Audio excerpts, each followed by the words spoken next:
বিভিন্ন দাবিতে আন্দোলনে নামা প্রকৌশল শিক্ষার্থীদের সঙ্গে পুলিশের সংঘর্ষের ঘটনায় দুঃখ প্রকাশ করেছেন Dhaka metropolitan police commissioner Sheikh Mohammad Sajjad Ali. DAP commissioner বলেন, হোটেল ইন্টারকন্টিনেন্টালের সামনে যে অপ্রীতিকর ঘটনা ঘটানো হয়েছে সেজন্য আমি অত্যন্ত দুঃখিত এবং দুঃখ প্রকাশ করছি। তিনি আরও জানান, এই ঘটনার কারণ খতিয়ে দেখতে বৃহস্পতিবার একটি তদন্ত কমিটি গঠন করা হবে। শিক্ষার্থীদের উদ্দেশ্যে কমিশনার বলেন, তোমাদের সবাইকে অনেক স্নেহ ভালোবাসা, তোমরা ভালো থাকো এই কামনাই করি।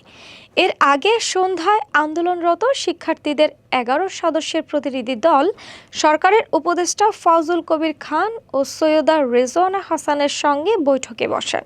বৈঠকে কোনো চূড়ান্ত সমাধান না আসায় আগামীকাল বিকেলে আবারও সরকারের সঙ্গে আলোচনা হবে। বৈঠক শেষে বিদ্যুৎ, জ্বালানি ও খনিজ সম্পদ উপদেষ্টা ফজল কবির খান বলেন, প্রকৌশল শিক্ষার্থীদের সঙ্গে যা ঘটেছে তা অনাকাঙ্ক্ষিত এবং এই ঘটনার জন্য পুলিশ প্রতিনিধি ক্ষমা চাইবে।